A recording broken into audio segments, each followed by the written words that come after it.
Bienvenue sur Africa 24 dans cette nouvelle édition du Non-Stop Info. Voici les titres de l'actualité. Premier déplacement officiel du président libérien George Weah au Sénégal. Une rencontre a été organisée ce 15 février entre le président Macky Sall et son homologue. Objectif, raffermir davantage les liens entre les deux nations. Le chef de l'État libérien a en effet réaffirmé sa volonté de s'inspirer de l'expérience sénégalaise dans plusieurs domaines. En Afrique du Sud, Cyril Ramaphosa a prêté serment ce jeudi 15 février en tant que chef de l'État. L'unification de son parti, l'ANC, avant la prochaine présidentielle sera sa plus grande priorité.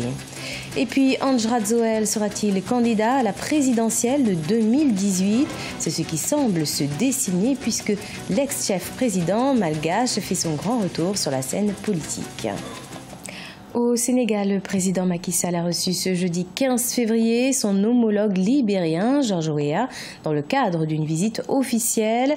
Au cœur des discussions, des accords de coopération entre les deux pays, notamment dans le domaine éducatif, collaboration qui pourrait également s'étendre aux ressources naturelles. Eladji Ndiaye. Fraîchement élu président du Libéria, George Weah a accordé sa toute première visite officielle au Sénégal. Arrivé ce jeudi 15 février à Dakar, le président libérien a tenu une conférence de presse conjointe avec son homologue Macky Sall. L'ancienne star du ballon rond a réaffirmé sa volonté de s'inspirer de l'expérience sénégalaise dans plusieurs domaines. Notre relation, c'est pour aider les Libériens dans l'agriculture, l'éducation, la santé. Je souhaite avoir une coopération pour la formation des médecins, infirmiers, militaires et pilotes. Le Sénégal est un pays qui force le respect et je compte en faire bénéficier mon pays. Nous sommes confrontés à des difficultés dans plusieurs secteurs et le Sénégal est un modèle. Le Libéria est confronté à des difficultés dans plusieurs secteurs. Selon le président sénégalais, des instructions ont été données au ministre des Affaires étrangères pour matérialiser cet élan de renforcement de la coopération entre les deux pays. Ce que nous pouvons faire, c'est que nous sommes tous des pays africains, nous sommes tous dans le besoin, nous avons des efforts dans notre développement à faire, même si nous avons des niveaux différenciés. Le Sénégal, par rapport aux priorités que lui a fixées et qui correspondent à nos priorités, parce que nous avons une population très jeune qui n'a pas souvent de formation. Donc c'est les questions de formation professionnelle, d'encadrement, d'entrepreneuriat. Là-dessus, le Sénégal a une expérience que nous pourrons partager. Nous avons aussi fait beaucoup d'efforts à l'endroit des femmes où des mécanismes sont trouvés, y compris cette année. Nous-mêmes, nous avons modernisé notre système d'intervention auprès des femmes. Je pense que ce sont dans ces échanges d'expériences et parfois aussi le Sénégal, sur le plan des ressources humaines, est assez doté. Nous avons des écoles qui peuvent accueillir un certain nombre de Libériens, que ce soit des militaires ou des civils, dans la formation des médecins militaires, dans la formation des pilotes. Nous avons une école de pilotage à Thiès, etc. Il y a une coopération possible, vraiment fraternelle, sud-sud, entre pays membres de la CEDEAO. George Weah a prêté serment en tant que président du Libéria le 22 janvier 2018. Sa visite officielle à Dakar prend fin ce vendredi 16 février. C'est officiel, Cyril Ramaphosa est le nouveau dirigeant de l'Afrique du Sud avec la démission avec effet immédiat de Jacob Zuma mercredi 14 février. Conformément à la Constitution, le vice-président a été élu au Parlement. Il est donc devenu le président de la République. Le nouveau chef de l'État a prêté serment ce jeudi 15 février. On l'écoute.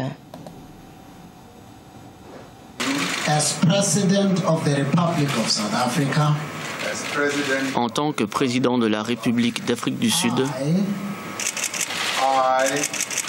moi, Cyril Ramaphosa, swear that I will be faithful to the Republic of South Africa.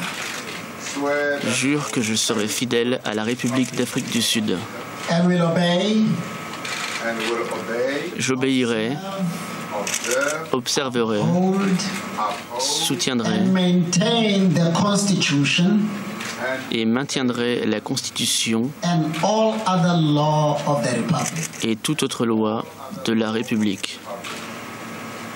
And I solemnly and sincerely promise Et je promets solennellement et sincèrement that I will always que je ferai toujours promote all that will advance the Republic la promotion de tout ce qui fera avancer la République and oppose all that may harm it.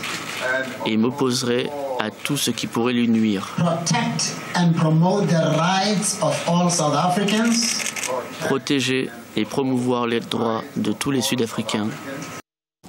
Dans l'actualité également, Ange Radzouel, de retour sur la scène politique malgache. Il est arrivé le 11 février à Madagascar, soit 2 semaines après le lancement à Paris de son initiative pour l'émergence de Madagascar.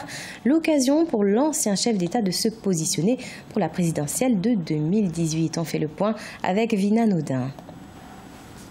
L'ancien président de la transition malgache, Ange Radzouel, est arrivé le 11 février au soir à Madagascar. L'occasion pour l'ex-chef de l'État de rencontrer les Malgaches. Le 26 janvier dernier, il a présenté les grandes lignes de son initiative Émergence Madagascar, un projet qui pourrait servir de base s'il décide de se positionner pour la présidentielle de 2018. Et aujourd'hui, j'aimerais vous dire que je veux parler, c'est le cœur qui parle aujourd'hui, mais avec aussi ma vision pour notre patrie, ma vision pour Madagascar. Et justement, ces 4 points cardinaux se relient en formant le socle fraternel pour bâtir harmonieusement le bien commun. Ange Radzouel n'est pas officiellement candidat à la présidentielle de 2018. Avant de se prononcer, il veut expliquer sa démarche à la population et aux membres de son parti, le MAPAR. L'ancien maire de la capitale doit également compter avec le retour au premier plan de l'ancien président Marc Ravalomanana. Je pense que son retour s'explique dans son idée, dans son ambition de reprendre en main son parti et puis aussi de revoir ses partisans, puisqu'il ne faut pas oublier que durant ces 4 années, il y a pas mal de militants qui ont été au départ pro Radzouel, qui ont choisi carrément avec le président Radjonar Mopian.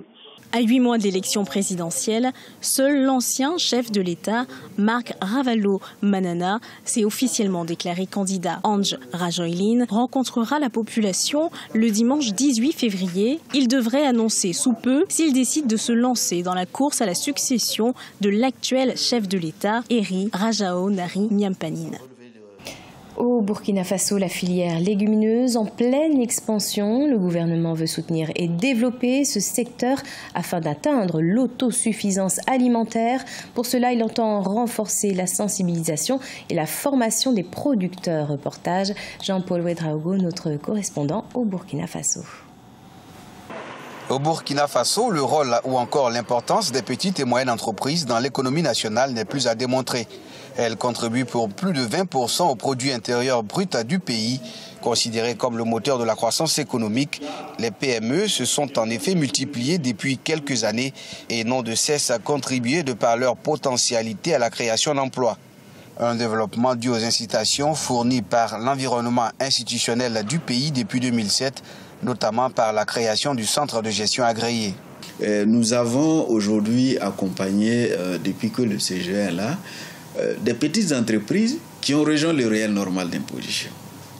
Ce qui veut dire des entreprises qui n'étaient même pas au RSI, qui sont passées de l'entrepreneur solo, le seul, à un staff, une équipe dirigeante, où le monsieur a recruté un comptable, il gère ses affaires sur le plan administratif, comptable.